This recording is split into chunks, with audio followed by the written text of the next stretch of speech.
Le pic épidémique qu'on devrait avoir, on l'espère, dans les prochaines semaines, c'est pas la fin de l'épidémie, malheureusement. Le pic épidémique, c'est le moment à partir duquel l'épidémie reflue. Donc en fait, si on regarde la courbe des nouveaux cas détectés, c'est le moment à partir duquel la courbe commence à descendre. Et donc ça, mathématiquement, cette diminution de la courbe, c'est le moment où une personne infectée en infecte moins d'une en moyenne.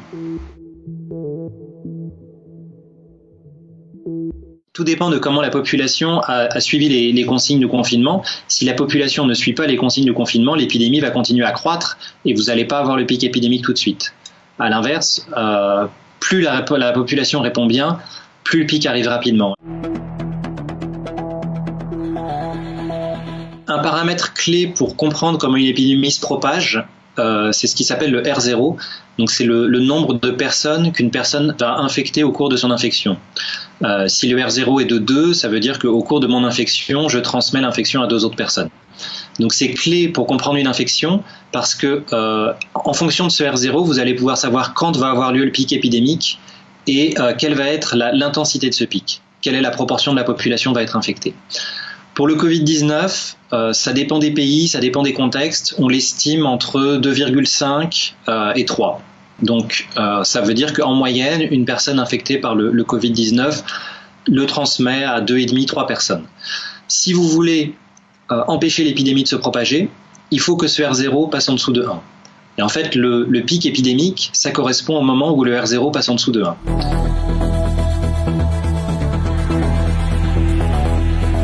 Vous allez avoir des pics tant que vous n'avez pas une proportion suffisante de la population qui est immunisée.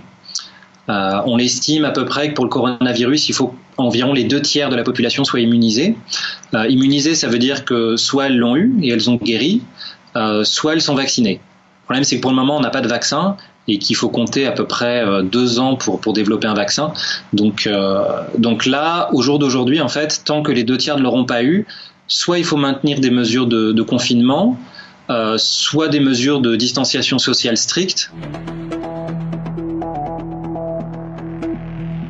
En confinant, vous gagnez du temps, mais vous ne faites pas disparaître l'épidémie. Donc tant que vous maintenez le confinement, il n'y aura plus d'épidémie. Le problème, c'est que le jour où vous levez le confinement, surtout si vous le levez de manière trop brutale, sans distanciation sociale, vous allez repartir vers une croissance épidémique et vous allez repartir vers un nouveau pic. Le confinement ne vous fait que gagner du temps. Après, c'est très important de gagner du temps, en particulier pour les hôpitaux, parce que là, ils n'étaient pas du tout prêts. Donc, de gagner du temps, clairement, ça sauve des vies, ça permet d'augmenter le nombre de lits en réanimation. On voit que les pays qui parviennent à contrôler l'épidémie, par exemple la Corée du Sud, ils n'ont pas confiné la population, mais ils ont mis en place des mesures de distanciation sociale extrêmement fortes. Tout le monde porte un masque en continu, il y a un dépistage en continu de la population, les cas sont signalés à leur contact. Donc voilà, vous maintenez quelque chose de très fort pour empêcher un redémarrage de l'épidémie.